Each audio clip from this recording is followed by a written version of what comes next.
What is going on YouTube? TJ Swagger here. I am back for another reaction video. Um it's three true Hooter girls horror stories, and it's by this YouTube channel called Shorts Horror Party. It's a channel that does these animations of horror stories. I'm kind of into stories and all that, so I'm gonna react to that. And I hope I didn't get his title of his channel wrong, but I enjoy all his videos, so now I'm gonna react to them. So, let's get to the reaction. Okay, so it is called Horror Shorts Party. Alright, so let's get to the video.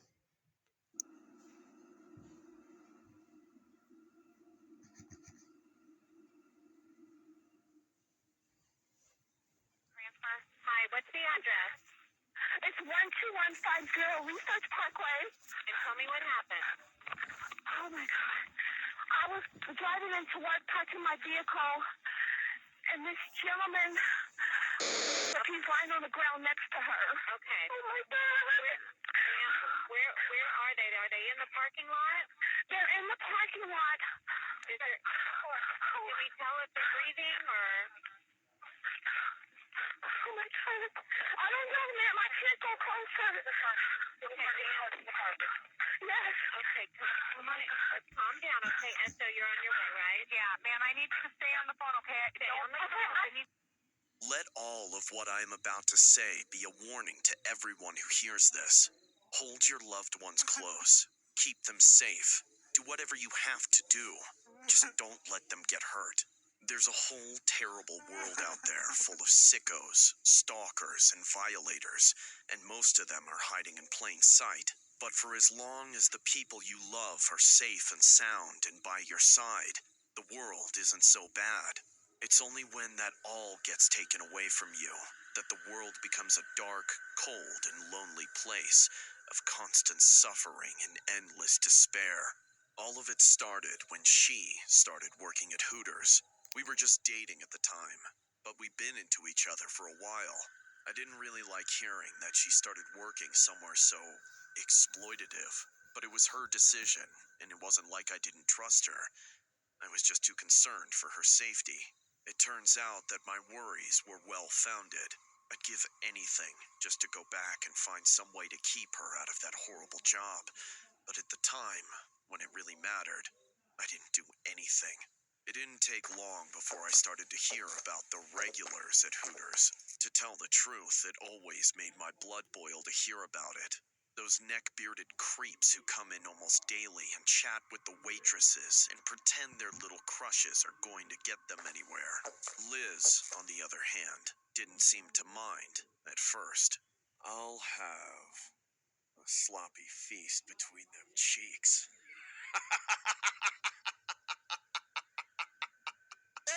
I started hearing a lot about one regular in particular, this old guy named Roger, who quickly turned from a little excessive to a serious problem.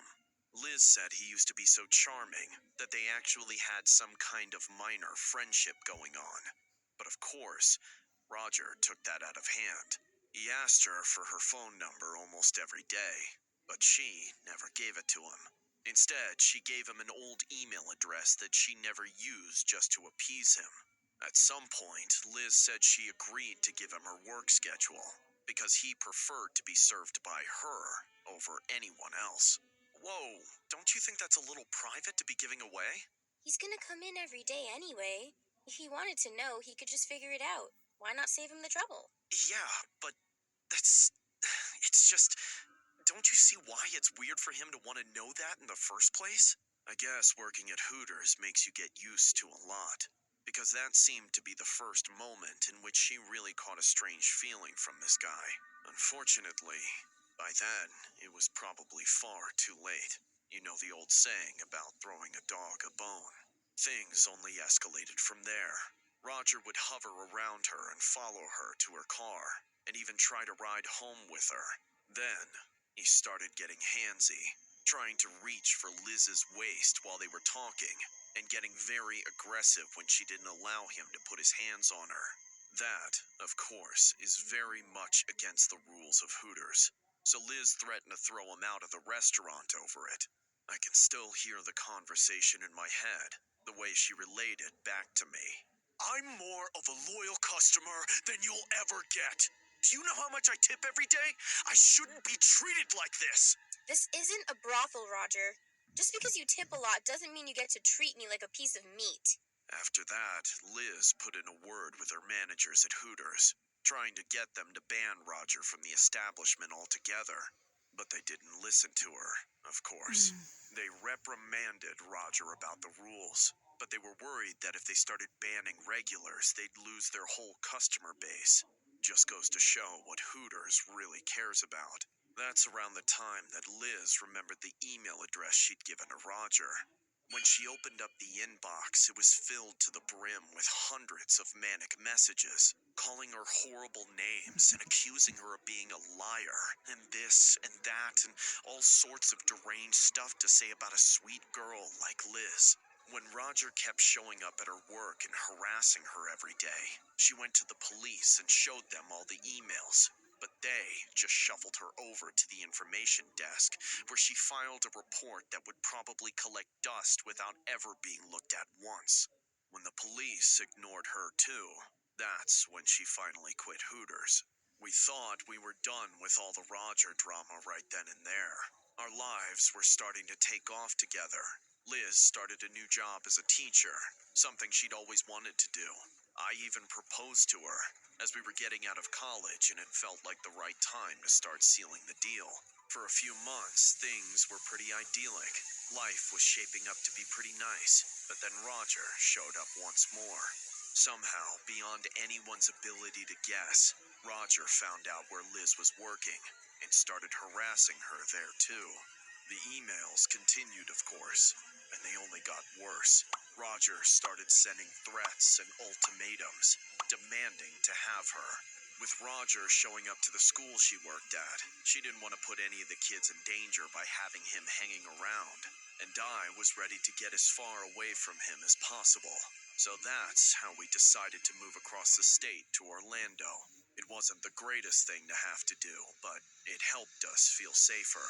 We both got jobs at the same place, which was nice, except for the fact that it was a customer service call center, which was pretty soul-sucking. For some time, we managed. Roger continued to send his emails, but we thought he'd lost track of us and wouldn't be a problem anymore. When we moved into our new house, we got married. We were able to go on our honeymoon undisturbed and live our lives like normal people, for a few months at least. But again, somehow, Roger found us, but this time he showed up at our house. I'm ready for my meal. Get the hell out of here or I'm calling the cops! Liz found a letter in our backyard with no postage on it, which meant that it had been delivered by Roger himself. Liz didn't let me read what was in the letter, but it must have shaken her. She called the police and had an emergency court date set up for the next day. We compiled all the evidence we had against Roger, all the emails, the workplace harassment, all the interactions Liz had with him, and how he followed us from town to town relentlessly. Somehow, behind all semblance of logic, the judge thought that was all insufficient evidence to instate a restraining order. Rather than put a restraining order against Roger so that we could finally have some safety in our lives, the judge scheduled a hearing with Roger in the following weeks, which meant the judge notified our stalker that we attempted to get a restraining order filed against him. Liz and I were both paralyzed with fear when we realized this. We had no idea what Roger would do when he found out about this, but we knew it wouldn't be good. We tried our best to wait it out patiently, but we didn't get the chance. The last time I saw Liz, we were sitting in our car in the parking lot of our place of work. Her shift started an hour before mine, so she got out of the car and went in first. But within a matter of seconds, she called me, distraught. He's here! He's here! Roger's here! Come get me quickly, please! I jumped out of the car and ran for the entrance to the call center, but I couldn't get there in time. I heard the gunshots and I knew. There were so many gunshots.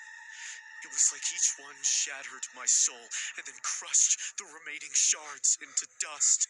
When I got there, Liz was on the ground in a pool of blood, full of bullet holes. Roger was there too, but I didn't pay any attention to him.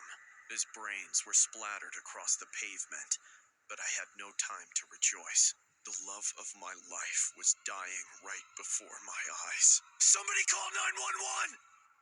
Oh, baby, I'm so sorry. I love you so much. You're gonna be okay. You're gonna be okay. I love you. We rushed Liz to the hospital, but it was too late. What happened is a little bit over a year ago, she worked at a Hooters restaurant near the beach. Roger Troy, a 16-year-old man, 61 years old, and she was only 23. is chasing this 23-year-old girl. It seems like that he became obsessed with her. He would write her harassing emails, follow her around, even stop by her house. She filed for a restraining order with the judge. What is the address of the emergency? Hello? She's still alive. Hello? I love you. I love you. Okay, keep her CPR. Breathe. Okay, put your phone down. All right, phone down. Sir? Oh my God. Sir? Come on, baby. Yes, I'm 10-12. Where's the ambulance? Worry about this. Sir? I need a mask. I need a mask. I need a mask. Come on. Sir? Come on, where the hell is the ambulance? Sir?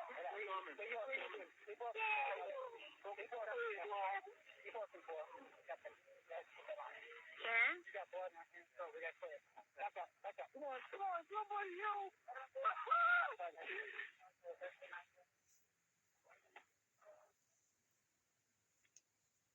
So many Before we weird. get to our horror stories, we would like to give a big thank you to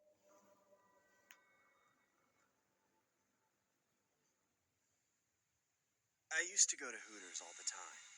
I really was one of those guys who hung around there every weekend, pining for attention from all the pretty girls and hoping to score a date with one. But I should warn you, from my experience, there could be a cost to that habit which you won't see on your tab. Some of those girls are after more than just tips. But don't take that the wrong way. I certainly did. And all the time I wasted in there, I got to know nearly all the girls by name. I'd always strike up conversation as I ordered the same beer and wings every time. So often to the point that the waitresses started to know my order before I even said a word. There was this one girl I was super interested in. Her name was Stephanie. I made sure to see every angle of every girl that worked there. And Stephanie was the hottest by far. And she was the most popular without a doubt. The way she worked creeps like me for tips. I'm just a sucker for it. I tried really hard to get in close with her. I guess looking back on it now, people would call it simping. But it turned out to be more than just a cringy mistake for me. One night, I'd called up a friend and asked him to go to the bar with me. Of course, we ended up at Hooters. This friend of mine was not so different from me. We backed each other up in conversation. And after we'd spent a few hours in there, things seemed to be going our way. It was approaching closing time, so the girls had enough spare time to linger with us a little longer than usual. I was chatting up Stephanie, and my friend was capturing the attention of another fine Hooters girl. The only problem was, and I'm a little ashamed to admit I caught this, but I knew that Stephanie and this other girl kind of hated each other. There were a lot of times I'd hear them get into fights and get really nasty, so I was surprised to see the two of them together. Still, Stephanie shot that other girl some dirty looks that night. Despite all that, I tried to make the best of it. But then, Stephanie dropped a bit of a bombshell. Yeah, so I know you've been waiting for the right moment to ask me on a date or whatever, but I'm just letting you know that this is my last shift, so don't miss your chance, Jack. Wait, what? You're leaving? For what? I'm going to college, dummy. Where do you think all your money's been going? Oh, well, I guess you gotta move on. But I'll take you up on that last chance for a date. When are you free? I'm free as soon as I clock out, babe. And you can bring that cute friend of yours, too. As she finished speaking, she twirled around and walked away from us. My friend and I dropped our jaws in disbelief, but we chose to believe. This was the best thing that had happened to us in a long time. We closed our tabs and made sure to tip even more handsomely than usual. Then we waited impatiently for our dates to get off work.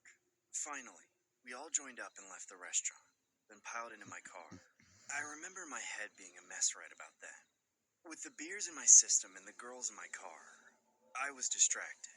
The first mistake I made was driving home from Hooters on autopilot, because I had this weird route through some back roads that I wouldn't have taken if I'd been thinking about not creeping out the passengers I had. As soon as I made the turn off the main road onto that dark, narrow stretch into the woods, the car fell silent, and things got tense. Sorry about the deserted road, everyone. This is the way I usually take to get around all the traffic. Oh, don't worry, Jack.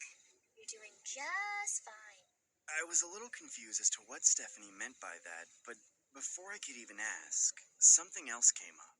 I saw a flash of bright headlights in my rearview mirror, quickly growing as some van was accelerating towards us. Around the same moment, I could hear the distant roar of several motorcycles, which I never heard on this road. I kept looking into my mirror, thinking the van would slow down to avoid rear-ending us, but they didn't. They slammed into the car and sent us flying forward. I hit the brakes, trying to regain control of the car. The van just kept crashing into us from behind until they'd run us off the road. I finally got the car to stop when I saw the motorcycles catch up and surround us before the riders dismounted. Suddenly, there were half a dozen thugs in all black, brandishing bats and knives and guns, all standing around my car in a circle. Then they made their move. Get the hell out of the car! Now! Move it! I saw Stephanie jump out from the shotgun seat, so I followed suit, abandoning my car with the key still in the ignition. I lost sight of Stephanie immediately. Then I was struck to the ground by someone I didn't even see. A boot pressed against my back and pinned me to the ground. The shouting of orders didn't stop. Actually, they got louder. Out now! Come on, you two, don't be stupid! Get out of the car! Out of the car!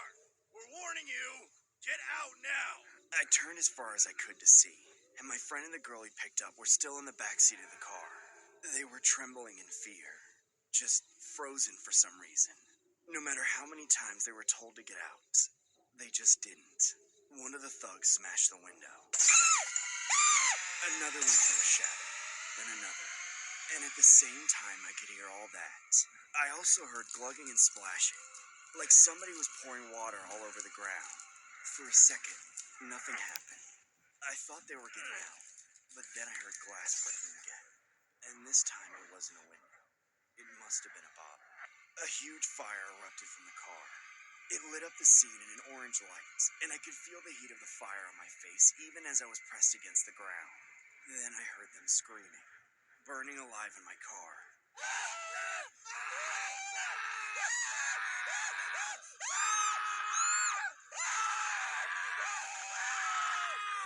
It took so long for it to stop. When that was finally over, I got yanked to my feet. Give us what you got, punk. Come on, strip. Clothes, money, phone. Everything you own is ours. Come on, don't be stupid now. I did as they commanded, stripping to just my underwear and giving them everything I had. I was still in shock. I couldn't even think about my friend yet. The reality of it was too horrible. I thought about Stephanie. I was worried what they might do to her, but I couldn't see her in the darkness.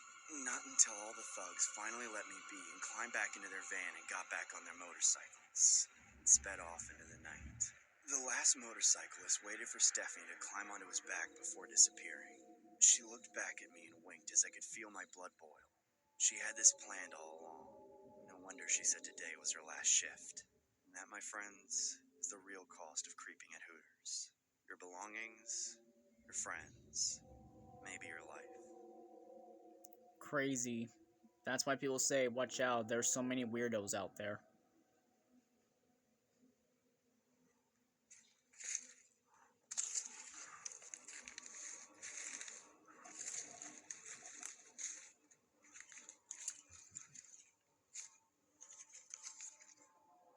I've been a cook at Hooters for several years now, and while I can say from a cook's perspective that it isn't far removed from any other restaurant, it's obviously a very different story for the waitresses. In all the time I've worked there, I've never seen any waitress stay for more than a year, and even that long is a rarity. Our turnover rate has always been extremely high, and I don't expect it to go down anytime soon. It's certainly no secret why so many girls leave shortly after getting hired. They have to put up with a lot out there, and the new girls get it the worst.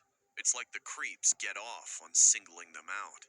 Given all of that, I try to make the kitchen a safe haven for the waitresses, somewhere they can get away from the prying eyes and unwanted advances.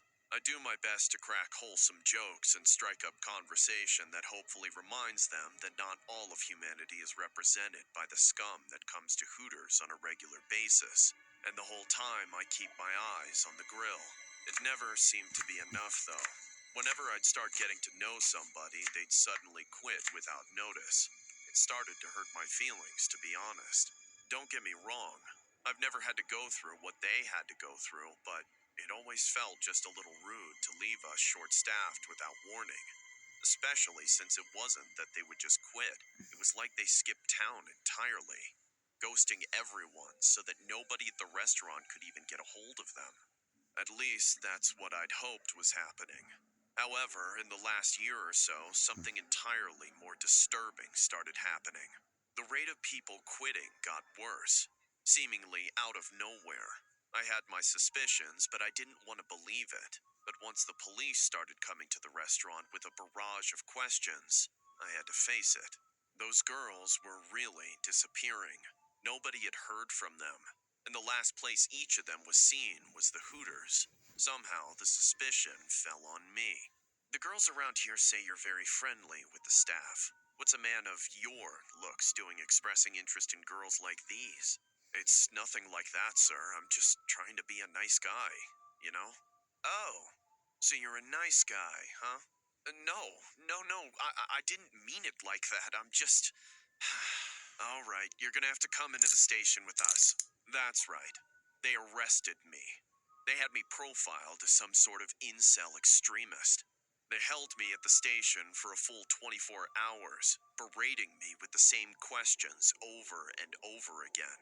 I had no idea where those girls were, but they just wouldn't take "I don't know" for an answer. I had no interest in those girls, even if I were a serial killer. Office life has changed. Should your Sorry, you guys, that was a YouTube ad. Let's Even continue. if I were a serial killer, which I'm not. But anyway, after all that mess with the police, they finally let me go. I had to go somewhere to clear my head. The last thing I wanted to do was stress eat, so I decided to go hiking. It used to be an old hobby of mine, before I went and got fat in my middle age. There's an old biking trail in town that lots of hikers and joggers go along to get away from the concrete and car fumes of the suburban roads. It's a really nice wooded area, very peaceful scenery. But if I wasn't a big guy, I wouldn't walk it alone. The trail was a lot longer than I remembered. In an effort to make the going a little easier on myself, I subconsciously followed all the forks that went downhill. I scorned the thought of going uphill, but part of me knew I'd have to do it at some point. Eventually, I found myself at the bottom of some sort of basin, surrounded on all sides by hills. The trail had flared out into an unkempt clearing, with a bunch of tall, thin trees being just about the only foliage that survived. Nothing about it seemed unusual at first, but small pieces of white caught my eye. At first, I thought it was some sort of fungus or moss growing in the bark of the trees, but as I rubbed my eyes clear of the sweat that had poured into them, I saw what they really were. They were pieces of paper which had been taped onto the trees, and they were everywhere. Dozens of them, all over the clearing. I traipsed through the leaves to get a closer look at one of them. Then, my heart sank. It was a missing persons poster, and I recognized the face. It was one of my old coworkers from ages ago. Her name was Sally, and she hadn't been seen in years. I tore my eyes away and found another slip of paper just a few feet away on a different tree, and on it, another call for help from a grieving family looking for their lost daughter. Again, my old coworker, and this one from a more recent time. Judy from last year, Sarah from 6 months ago, Alice from last fall, and Tracy from just 2 weeks ago. There must have been a dozen of missing girls posted in that clearing. I couldn't handle it all coming down at once. For so long, I thought all of these girls had just no-called, no-showed. I'd even had the audacity to feel offended. And all this time, they were missing. Every single girl I've ever worked with was probably there. No wonder the police were suspicious of me. It was like someone was doing all of this to get at me. I fell to my knees and sobbed for several minutes. Eventually, I dried up and got to my feet. And when my crying quieted, I began to hear something else, digging. It came from some kind of large yellow tent at the edge of the clearing, where some shrubs were still attempting to overtake it. Quietly, I inched closer to it until I was right outside. The sound of digging from within was as loud as it could be. I stepped forward and reached for the curtain, pulling it back and revealing my worst nightmare. There, in the damp yellow darkness of the tent, some crazed and half-naked lunatic was digging into the knotted ground. But it wasn't dirt he was digging through. It was bodies. The bodies of a dozen missing hooter girls in various stages of decomposition, all thrown haphazardly into the same disgusting hole. And right by my feet, the fresh corpse of the last girl who had quit Hooters, with her lifeless eyes staring right up at me. I didn't even get the chance to learn her name. What are you gonna do about it, Fry Cook? My throat closed up. I couldn't speak. I just backed away very slowly and closed the curtain behind me. Then I ran faster and farther than I had run in over a decade until I was finally out of the woods. I'm still traumatized from that incident. And honestly, who wouldn't be? So that explains why I showed this video right here.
So that's the reaction video of Horror Shorts Party.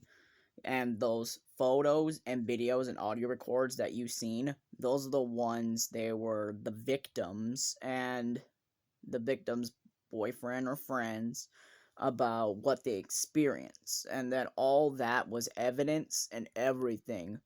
Those are trying to show you that whatever's going on to the world, there's always crazy people out there.